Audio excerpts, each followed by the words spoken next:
Gelar usai Lebaran, pertemuan antara Presiden Joko Widodo dan Ketua Umum PDI Perjuangan Megawati Soekarno Putri tak kunjung digelar. Bahkan ada dugaan pertemuan itu sulit terwujud karena adanya penghalang. Apa penghalangnya kita bahas malam hari ini bersama dengan politisi PDI Perjuangan Ciko Hakim.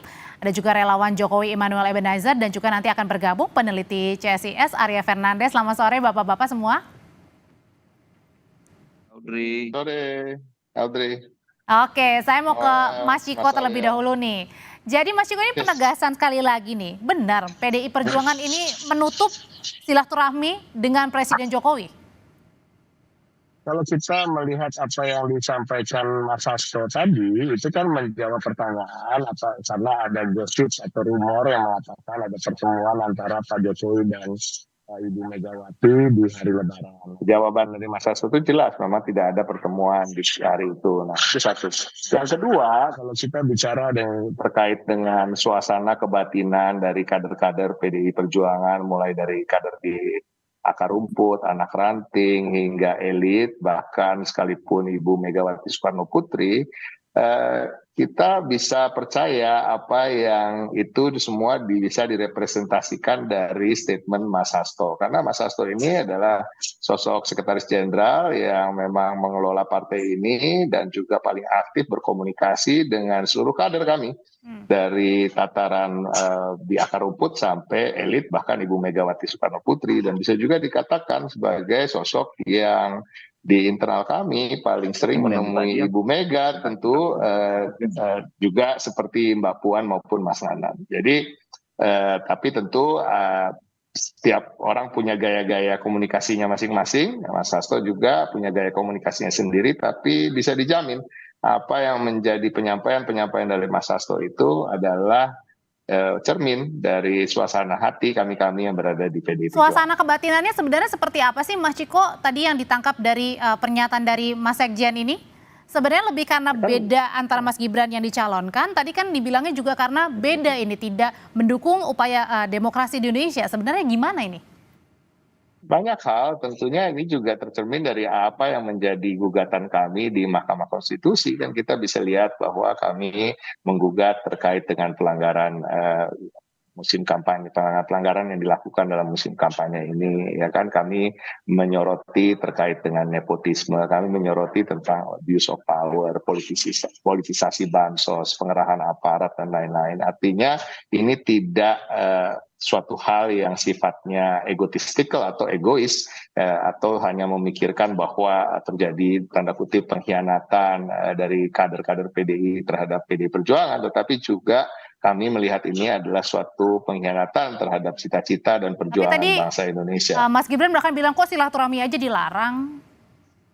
Saya rasa kata-kata dilarang itu kan nggak keluar ya, tapi kami juga belum saya pribadi belum mendapatkan kabar ada upaya-upaya yang serius membuka jalur komunikasi dari pihak yang ingin bertemu dengan pihak yang ingin ditemui.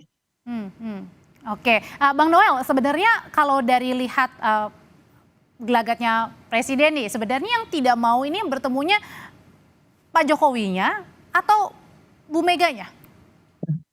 Saya nggak mau terjebak soal Bu Mega atau Pak Jokowi, tapi secara prinsip Pak Jokowi itu suka bersilaturahmi dengan siapapun. Beliau tidak pernah menutup yang namanya komunikasi dengan siapapun. Dan itu disampaikan berkali-kali ke saya saat beliau ketemu saya.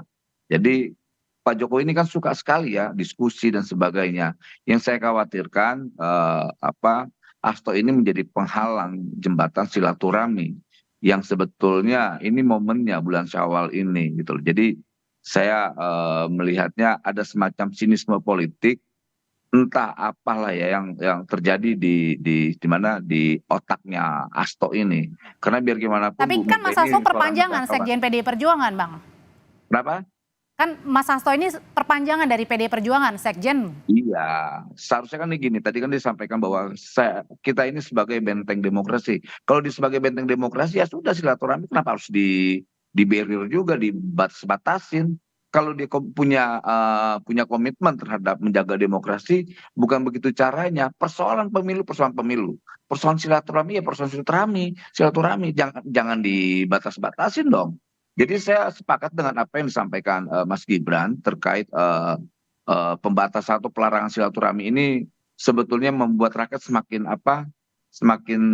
bisa menilai Hmm. ini siapa sebenarnya negarawan, siapa ini yang benar-benar tokoh yang pantas gitu. Akhirnya rakyat punya cara tersendiri dalam menilai kenegarawanan para elit ini gitu loh.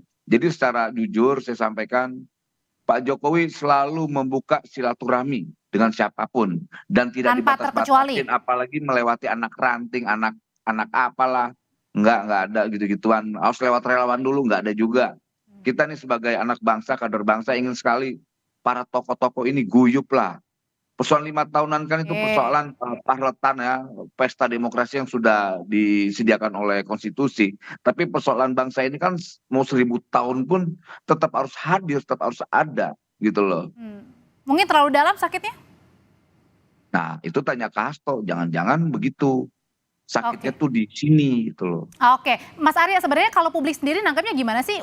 Ada kewajaran atau sebenarnya nggak wajar? Harusnya ya dalam momen silaturahmi, Lebaran ini keduanya bisa guyup gitu, bisa balik lagi seperti kemesraan dulu-dulu. Atau sebenarnya sebaliknya masyarakat memaklumi? Iya, kalau saya lihat memang untuk saat ini masih sulit kita untuk melihat apakah ada kemungkinan Pak Jokowi dan Ibu Mega akan bertemu, apalagi dengan peristiwa-peristiwa politik yang terjadi belakangan ini dan pilihan-pilihan politik yang diambil oleh Pak Jokowi yang dalam banyak hal itu berbeda jalan dengan PDI Perjuangan, itu membuat tentu tidak mudah ya bagi Ibu Mega untuk bisa menerima kenyataan bahwa Pak Jokowi yang dulu menjadi kader utama PDI Perjuangan dan kader terbaik justru memilih jalan yang berbeda dengan PDI Perjuangan.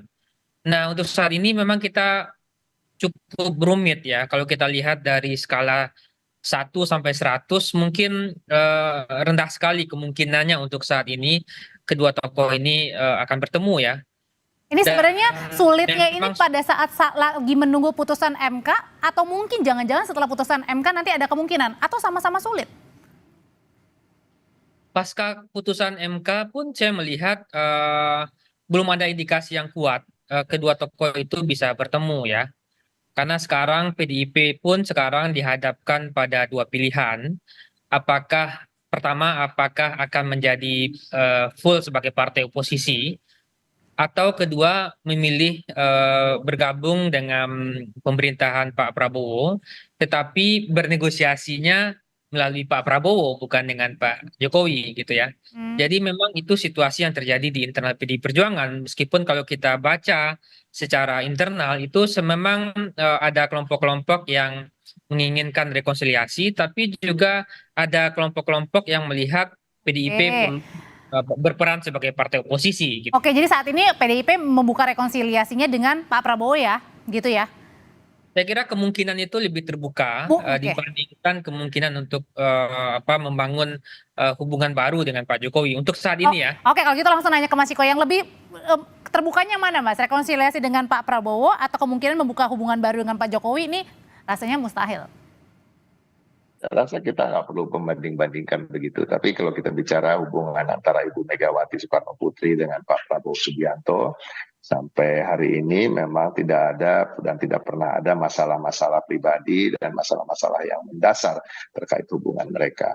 Yang kedua, Partai PDI Perjuangan selama ini juga selalu menghargai dan menghormati Partai Gerindra sebagai salah satu partai politik yang berkiprah bersama-sama dengan kami dan partai politik yang lain bahu-membahu membangun bangsa walaupun sering berbeda jalan dalam visi misi maupun ketika berkontestasi dalam pemilu maupun pemilihan presiden. Itu yang ingin kami sampaikan. Dan ini terkait dengan itu, bila pun ada pertemuan antara Bu Mega dan Pak Prabowo, itu tidak akan menjadi suatu hal yang mengejutkan, karena itu tadi dengan alasan-alasan memang hubungan pribadi yang baik dan sudah cukup lama, dan juga hubungan antar kepartaian yang jelas gitu. Dan juga Dengan kalau Pak kita Jokowi? bicara ya tadi kan juga sudah disampaikan ya, memang ada suasana kebatinan di yang umum di kalangan kader, di kalangan simpatisan, di kalangan pemilih-pemilih kami yang sampai hari ini masih belum bisa menerima apa yang dilakukan di beberapa bulan terakhir oleh Pak Jokowi maupun keluarganya terkait dengan bangsa dan negara ini yang kita cerminkan dalam gugatan-gugatan kita di Mahkamah Konstitusi. Saya rasa itu cukup untuk menjelaskan. Tapi ya kembali lagi, politics is the art of possible. Politik itu adalah seni dari segala kemungkinan. Apa yang hari ini tidak, belum tentu apa yang tidak akan menjadi yang sama di hari yang mendatang. Tetapi kalau kita bicara hari ini, ya tentunya itu yang menjadi sikap, dan saya rasa apa yang disampaikan Mas Hasto beberapa hari terakhir, beberapa minggu terakhir itu bisa cukup mencerminkan apa yang menjadi sikap kan. Ada suasana kebatinan yang rasanya sulit untuk bertemu begitu Mas Arya. Tapi tadi Pak Bahlil ini juga mengatakan sebenarnya antara Pak Jokowi dan Bu Mega ini punya perasaan yang sama loh untuk saling berbicara, tapi mungkin waktunya tidak terburu-buru. Ini maknanya apa? Mas Arya. Oh saya, oke baik. Kalau untuk Pak Prabowo dan Bu Mega, saya kira memang terutama dari sisi Pak Prabowo memang ada kebutuhan yang cukup mendesak dilakukan oleh Pak Prabowo, mengingat meskipun secara elektoral Pak Prabowo berhasil memenangi pemilu dengan angka 58%, tetapi kekuatan real politik partai-partai pendukung 02 di DPR, kursinya itu hanya di sekitar 48%-an. Jadi masih butuh beberapa persen lagi untuk mengenapkan dukungan sampai di atas 60% ya. Pilihannya saat ini tentu ada beberapa, apakah akan membangun komunikasi dengan PD Perjuangan ya, atau justru dengan Nasdem dan PKB. Dua-duanya sekarang belum ada yang pasti ya. Pembicaraan dengan PD Perjuangan belum menunjukkan tanda-tanda yang serius. Begitu juga pembicaraan dengan Nasdem dan PKB juga begitu. Jadi inisiatif kalau akan ada pertemuan antara Pak Prabowo dengan Bu Mega, tentu inisiatifnya akan berasal dari Pak Prabowo karena ada kebutuhan dari sisi Pak Prabowo untuk mengamankan politik di DPR. Dengan dukungan hanya 48% itu sangat berisiko secara politik. Kalau ada kemungkinan pertemuan yang diinisiasi oleh Pak Prabowo, Bang Noel, untuk bertemu dengan Bu Megawati, ada kemungkinan juga nggak Pak Prabowo juga menjadi jembatan pertemuan antara Bu Mega dengan Pak Jokowi? Ya, ini posisi Prabowo ini kan sangat dilematis ya. Dia di tengah-tengah antara dia tunduk terhadap pimpinannya sebagai detik ini kan dia sebagai menteri pembantu presiden, walaupun secara dia sebagai presiden terpilih hari ini. Nah, dia ada dua hubungan psikologis yang menurut pandangan saya antara memilih atasannya, pimpinannya, dan teman akrabnya Bu Mega. Posisi Pak Prabowo ini sangat dilematis karena Pak Prabowo ini kan karakternya tidak suka berkonflik. Dia ingin mau ya semua kader bangsa ayo bersatu guyup. Makanya berkali-kali kan pidato Pak Prabowo, saya sebagai presiden jangan lagi jumawa dan kita harus saling merangkul. Ayo kita kan juga Pak Jokowi juga sudah memberi standar kepemimpinan bangsa ini. Artinya apa? Dengan diangkatnya Pak Prabowo jadi menteri itu kan bentuk rekonsiliasi nyata yang akhirnya meredam yang namanya konflik-konflik. Nah, dalam kasus 2024 ini, pemilu 2024 ini kan sebenarnya tidak ada yang berkonflik. Makanya saya tidak mau pakai pilihan katanya rekonsiliasi. Lebih pantasnya silaturahmi. Karena apa yang disampaikan kawan-kawan PDIP, PDIP dengan Gerindra tidak ada masalah. Megawati dengan Pak Prabowo nggak ada masalah. Gitu. Dan itu kan ditegaskan berkali-kali oleh Hasto, oleh kawan-kawan PDIP semua. Berarti posisi Pak Prabowo saat ini sangat sulit karena tadi antara Bu Mega atau Pak Jokowi. Nah, itu kan problem psikologis yang hari ini dihadapi oleh Pak Prabowo. Nah, Pak Prabowo ini kan dia posisinya hari ini di tengah. Dia sangat menghormati Bu Mega. Di sisi lain dia harus patuh terhadap pimpinannya, yaitu presiden yang hari ini masih memimpin bangsa ini. Pak Prabowo ini kan baru secara definitif menjadi presiden itu nanti kan 20 Oktober nanti, gitu. Masih sekitar 6 bulan sekian hari lagi lah. Itu kira-kira. Jadi menurut saya ya alangkah pantasnya dibukalah pintu silaturahmi ini, dan ini kan momennya momen bulan Syawal. Nah, saya jujur khawatir dengan narasi-narasinya Hasto beberapa waktu ini karena kecenderungannya lebih pada sinisme politik. Sebetulnya ini momennya. Udahlah, persoalan politik elektoral kan udah selesai. Katanya udah Kita selesai, bisa katanya tentang Mas ke Iko depan singkat lah. aja. Jadi itu kan kembali lagi permasalahan itu jujur kalau kita mau agak ini bercanda ya, tapi ada kebenaran di sini. It's your problem, not our problem. Jadi intinya itu masalah lo bukan masalah kita ya kan, terkait dengan dilema itu. Yang tadi itu yang pertama.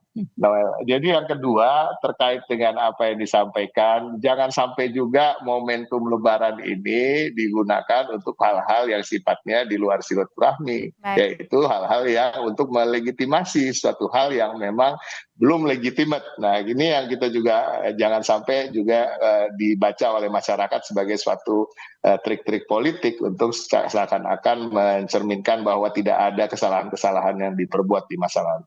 Mas Iko, terima kasih Bang Noel, terima kasih Mas Arya, Ya, terima kasih, Audrey. sehat selalu semuanya. Terima kasih. So,